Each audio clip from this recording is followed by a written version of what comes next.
ఇవాల్టి నుంచి తెలంగాణ అసెంబ్లీ సమావేశాలు ప్రారంభం కానున్నాయి. ఉదయం 11 గంటలకు ఉభయ సభలను ఉద్దేశించి గవర్నర్ జిష్ణుదేవ్ వర్మ ప్రసంగిస్తారు. ఈ నెల 13న గవర్నర్ ప్రసంగానికి ధన్యవాదాలు తెలిపే తీర్మానంపై చర్చ ఉంటుంది. ఈ నెల 15న బీసీ రిజర్వేషన్ వర్గీకరణ బిల్లులను ప్రవేశపెట్టనుంది ప్రభుత్వం. ఈ నెల 19న బడ్జెట్ని ప్రభుత్వం ప్రవేశపెట్టే అవకాశం ఉంది. అసెంబ్లీ మండలి సమావేశాల నేపథ్యంలో అధికార ప్రతిపక్షాలు అస్త్రశస్త్రాలు సిద్ధం చేసుకున్నాయి. సమావేశాల సందర్భంగా అసెంబ్లీ దగ్గర 3 అంచెల భద్రత ఏర్పాటు చేశారు. నిరసనలు, ర్యాలీలు, ధర్నాలకు అనుమతి లేదు.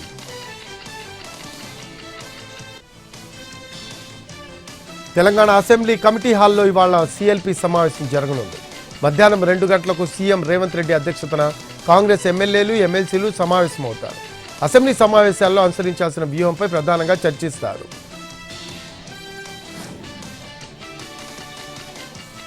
మాజీ సీఎం బీఆర్ఎస్ అధినేత కేసీఆర్ ఇవాళ అసెంబ్లీకి హాజరు కానున్నారు.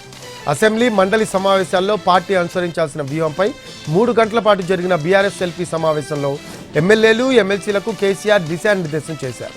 ప్రజా సమస్యలపై రాజీ లేని పోరాటం చేయాలని ఆదేశించారు. రాష్ట్ర ప్రభుత్వ అవినీతిని, ప్రజా వ్యతిరేక కార్యక్రమాలను చీల్చి చెండాడాలన్నారు. గత బీఆర్ఎస్ పాలనపై కాంగ్రెస్ నేతలు చేస్తున్న ఆరోపణలను ధీటుగా తిప్పికొట్టాలని పిలుపునిచ్చారు కేసీఆర్. 6 గ్యారెంటీల అమలులో ప్రభుత్వం అనుసరిస్తున్న వైఖరిని నిలదీయాలని, దళిత బంధును నిలిపివేయడంపై ప్రశ్నించాలని పార్టీ ఎమ్మెల్యేలు, ఎమ్మెల్సీలకు సూచించారు కేసీఆర్. ఇవాళ వైసీపీ ఆవిర్భావ దినోత్సవం. ఓవైపు పార్టీ ఆవిర్భావ దినోత్సవాన్ని ఘనంగా జరుపుకుంటూనే మరోవైపు విద్యార్థులకు అండగా కూటమి సర్కార్పై పోరాటం చేయనున్నారు వైసీపీ నేతలు. రాష్ట్ర వ్యాప్తంగా అన్ని జిల్లా కేంద్రాల్లో యువత పోరు, నిరసన కార్యక్రమం చేయనున్నాయి వైసీపీ శ్రేణులు. ఇప్పటికే రైతు సమస్యలు, కరెంట్ ఛార్జీల పెంపుపై నిరసన తెలిపిన పార్టీ ఇప్పుడు విద్యార్థుల సమస్యలపై ఫోకస్ పెట్టింది. ఫీజు రియంబర్స్మెంట్ నిధులు విడుదల చేయకుండా విద్యార్థులను కూటమి ప్రభుత్వం ఇబ్బంది పెడుతుందని ఆరోపిస్తున్న వైసీపీ యువతతో కలిసి పోరాటానికి పిలుపునిచ్చింది. ఆందోళనలో భాగంగా కలెక్టరేట్లను ముట్టడించాలని వైసీపీ నిర్ణయించింది. ఫీజు రియంబర్స్మెంట్ నిధులను వెంటనే విడుదల చేయకపోతే తమ ఉద్యమాన్ని ఉధృతం చేస్తాము అంటున్నారు ఆ పార్టీ నేతలు.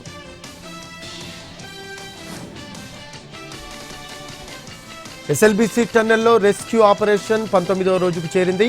సొరంగంలో మిగిలిన 7 కార్మికుల ఆచూకీ కోసం గాలింపు చర్యలు కొనసాగుతున్నాయి. రెస్క్యూ బృందానికి ఎలాంటి విపత్తు కలగకుండా రోబోలను రంగంలోకి దించారు అధికారులు. రోబోటిక్ టీం సొరంగంలోకి చేరుకుంది. రెస్క్యూ టీంకు క్యాడవర్ డాగ్స్ సపోర్ట్గా ఉంటున్నాయి.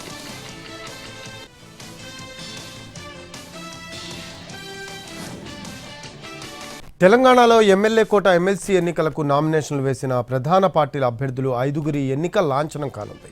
కాంగ్రెస్ అభ్యర్థులుగా అద్దంకి దయాకర్, శంకర్ నాయక్, విజయశాంతి, సిపిఐ తరఫున నెల్లికంటి సత్యం నామినేషన్లు వేస్తే బీఆర్ఎస్ అభ్యర్థిగా దాసోజు శ్రవణ్ బరిలోకి దిగారు. వీరు కాకుండా మరో 6 ఇండిపెండెంట్లుగా నామినేషన్ వేశారు. వారి నామినేషన్లు నిబంధనల మేరకు లేకపోవడంతో తిరస్కరించారు. నామినేషన్ల ఉపసంహరణకు రేపటి వరకు గడువుంది. ఆ తర్వాత 3 పార్టీల అభ్యర్థులు ఏకగ్రీవంగా ఎన్నికైనట్లు ప్రకటించనున్నారు రిటర్నింగ్ అధికారి. ఏపీ రాజధానిగా అమరావతిని రీలాంచ్ చేస్తామన్నారు సీఎం చంద్రబాబు. రీలాంచ్ ప్రోగ్రాంకు త్వరలోనే ప్రధాని మోడీని ఆహ్వానిస్తామన్నారు.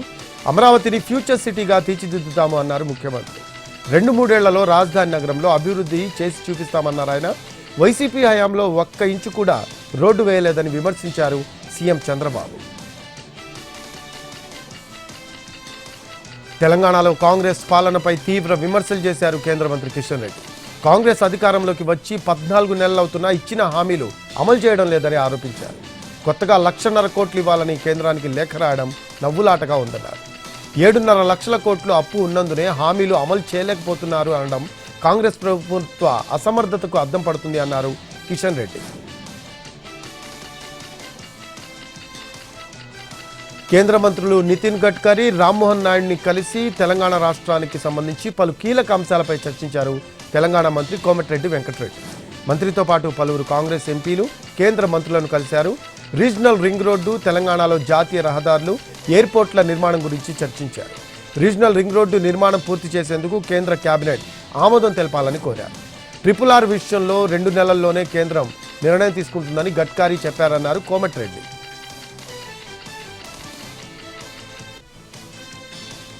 ఏపీ రాజధాని అమరావతిలో 37,702 కోట్ల రూపాయల వ్యయ అంచనాలతో చేపట్టనున్న పనులను సిఆర్డీఏ ఆమోదం తెలిపింది. వెంటనే లెటర్ ఆఫ్ అగ్రిమెంట్ ఇస్తామని తెలిపారు మంత్రి నారాయణ. 15,095 కోట్ల రూపాయల విలువైన పనులకు ఏడీసీ ఆమోదం తెలిపిందన్నారు. మరో 19 పనులు ప్రస్తుతం పెండింగ్లో ఉన్నాయని, ఆ పనులకు 16,000 కోట్లు ఖర్చవుతుందని చెప్పారు. ఈ నెలాఖరులోగా 19 పనులకు కూడా టెండర్లు పిలుస్తాము అన్నారు. 6,000 ఎకరాలతో అమరావతి క్యాపిటల్ సిటీని నిర్మిస్తున్నట్లు చెప్పారు. ఇందుకోసం కొన్ని సంస్థలకు ఇప్పటికే కేటాయింపులు జరిగాయి అన్నారు నారాయణ. కర్నూలు జైల్లో ఉన్న పోసాని కృష్ణమురళి ఇవాళ రిలీజ్ అయ్యే అవకాశం ఉంది. చంద్రబాబు, పవన్, లోకేష్ను దూషించడంతో 17 పోలీస్ స్టేషన్లలో నమోదైన కేసుల్లో పోసానికి రిలీఫ్ లభించింది. అన్ని కేసుల్లోనూ పోసానికి బెయిల్ మంజూరైంది. 67 ఏళ్ల వయసులో వివిధ ప్రాంతాలకు తిప్పడం, అనారోగ్య పరిస్థితులను దృష్టిలో ఉంచుకుని హైకోర్టు కీలక ఆదేశాలు ఇచ్చింది.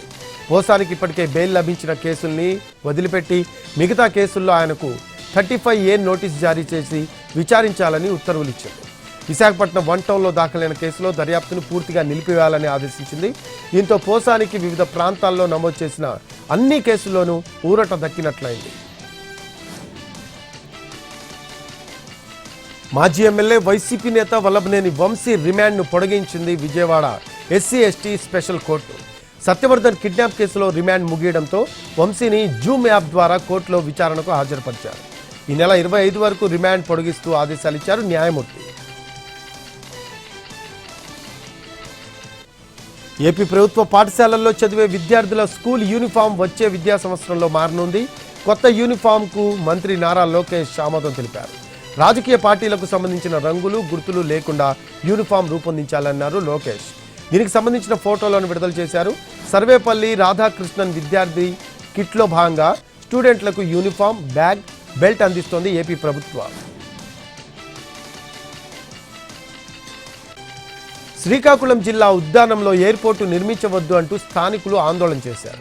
మందస, వజ్రపు కొత్తూరు మండలాల్లోని పచ్చని ప్రాంతాన్ని కాపాడుకుందామని కార్గో ఎయిర్పోర్టు వ్యతిరేక పోరాట కమిటీ సభ్యులు ఉద్దానంలో నినదించారు. ఉద్దానంలో ఎయిర్పోర్టు వద్దే వద్దంటూ నినాదాలు చేశారు. ఈ నెల 18న వామపక్ష పార్టీలతో కలిసి కార్గో ఎయిర్పోర్టు కోసం భూసేకరణ గ్రామాల్లో ప్రచార యాత్ర నిర్వహించనుంది పోరాట కమిటీ. అన్నమయ్య జిల్లా రాయచోటి అర్బన్ సిఐ చంద్రశేఖర్ను బదిలీ చేశారు పోలీసు ఉన్నతాధికారులు.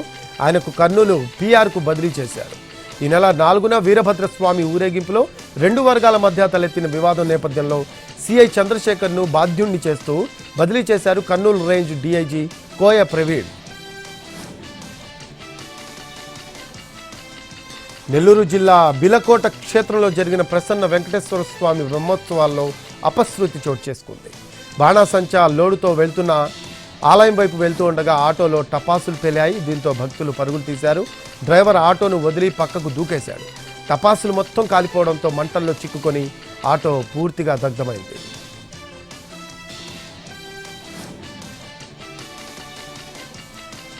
నిరుద్యోగులకు శుభవార్త చెప్పింది తెలంగాణ ప్రభుత్వం. నిరుద్యోగ యువత స్వయం ఉపాధి కోసం రాజీవ్ యువ వికాసం పథకాన్ని ప్రకటించింది. SC/ST మైనార్టీ కార్పొరేషన్ల ద్వారా నిరుద్యోగ యువతకి 3 లక్షల నుంచి 5 లక్షల వరకు ఆర్థిక సహాయం చేస్తాము అన్నారు డిప్యూటీ సీఎం బట్టి విక్రమార్క. రాజీవ్ యువ వికాసం కోసం మొత్తం 6,000 కోట్ల రూపాయలు వెచ్చిస్తామన్నారు. ఈ పథకం కోసం ఈ నెల 15 నుంచి దరఖాస్తులను స్వీకరిస్తామని చెప్పారు బట్టి విక్రమార్క.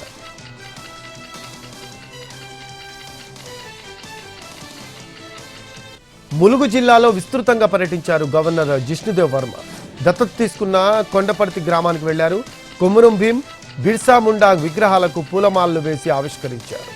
గ్రామ అభివృద్ధి కోసం 1,50,00,000తో అభివృద్ధి కార్యక్రమాలు చేపట్టారు. మహిళల కోసం ఏర్పాటు చేసిన కుట్టు మిషన్ శిక్షణ కేంద్రాన్ని ప్రారంభించారు. మిర్చి యూనిట్, మసాలా, పసుపు, పిండి యూనిట్ను ప్రారంభించారు. అంగన్వాడీ కేంద్రంలో విద్యార్థులతో అక్షరాభ్యాసం చేయించారు. మేడారంలో సమ్మక్క, సారమ్మలను దర్శించుకున్నారు. వనదేవతలకు నిలువెత్తు బంగారం సమర్పించుకున్నారు. తెలంగాణలో గ్రూప్ 2 ఫలితాలను విడుదల చేసింది TGPSC. అభ్యర్థుల జనరల్ ర్యాంకింగ్ లిస్టును ప్రకటించింది. 783 పోస్టుల భర్తీకి 2022 డిసెంబర్లో నోటిఫికేషన్ ఇస్తే 5,51,855 మంది దరఖాస్తు చేసుకున్నారు. పలుమార్లు వాయిదా పడిన పరీక్ష గత డిసెంబర్ 15, 16 తేదీల్లో జరిగింది. 2,51,738 మంది పరీక్ష రాశారు. ఎల్లుండి గ్రూప్ 3 రిజల్ట్స్ వస్తాయి.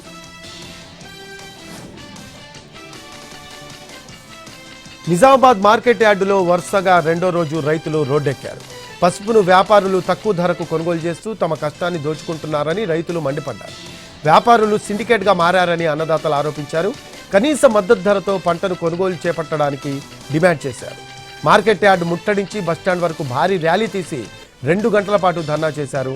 పసుపు రైతుల ఆందోళనపై తెలంగాణ ప్రభుత్వం దృష్టి సారించింది.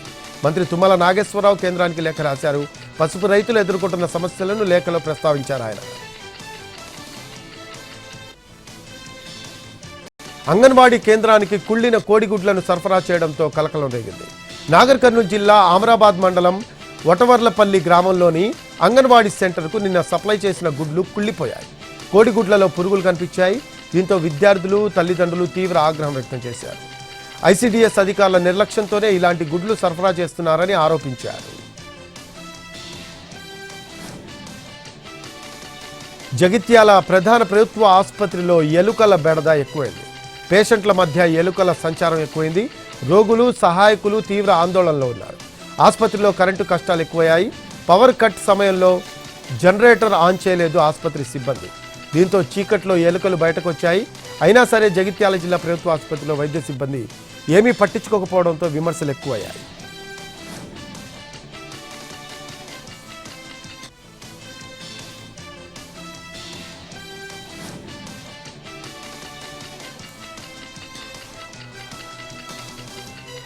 యాదగిరిగుట్టలో లక్ష్మీ నరసింహస్వామివారి వార్షిక బ్రహ్మోత్సవాలు అంగరంగ వైభవంగా ముగిశాయి.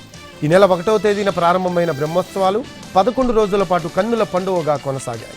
11వ రోజు రాత్రి స్వామి అమ్మవార్లను వజ్ర వైఢూర్యాలు వివిధ రకాల పుష్పాలతో అలంకరించారు. అద్దాల మండపం ఊయలలో ఉంచి శృంగార డోలోత్సవం నిర్వహించారు ఆలయ అర్చకులు. ముగింపు ఉత్సవాల్లో వేలాది మంది భక్తులు పాల్గొని యాదాద్రి లక్ష్మీ నరసింహస్వామిని దర్శించుకున్నారు.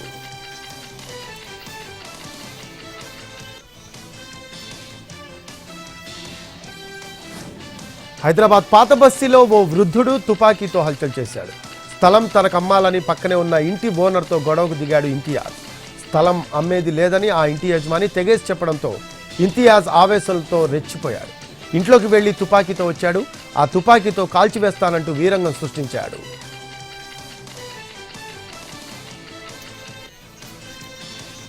మేడ్చల్ జిల్లా జవహర్ నగర్లో ఇటీవల జరిగిన జంట హత్య కేసులో నిందితులను అరెస్ట్ చేశారు పోలీసులు.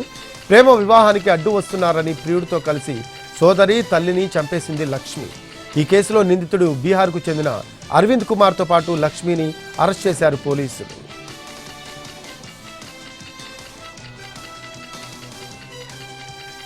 హైదరాబాద్లో గంజాయి డాన్ అంగూర్ భాయ్పై పీడీ యాక్ట్ నమోదైంది.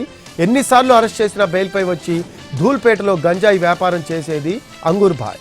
ప్రస్తుతం చంచల్గూడ జైల్లో ఉన్న ఆమెకు పీడీ యాక్ట్ నోటీసులను అందజేశారు ధూల్పేట సీఐ. గంజాయి లేడీ డాన్పై ఇప్పటికే 30కి పైగా గంజాయి కేసులున్నాయి. 20 ఎక్సైజ్ పోలీస్ స్టేషన్లలో 10 సివిల్ పోలీస్ స్టేషన్లలో ఆమెపై కేసులున్నాయి.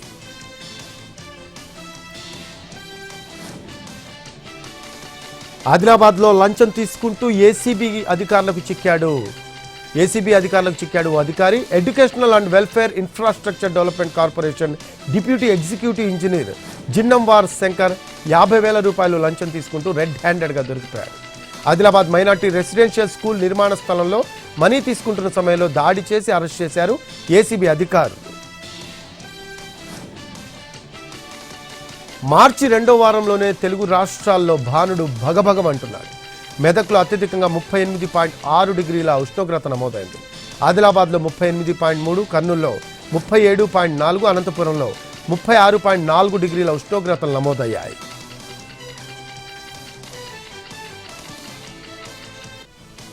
పార్లమెంట్ ఉభయ సభలకు రేపు సెలవు ప్రకటించాయి సభా వ్యవహారాల కమిటీలు.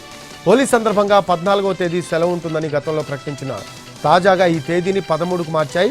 దీనికి బదులుగా ఈ నెల 29న ఉభయ సభలను జరపాలని కమిటీలు నిర్ణయించాయి.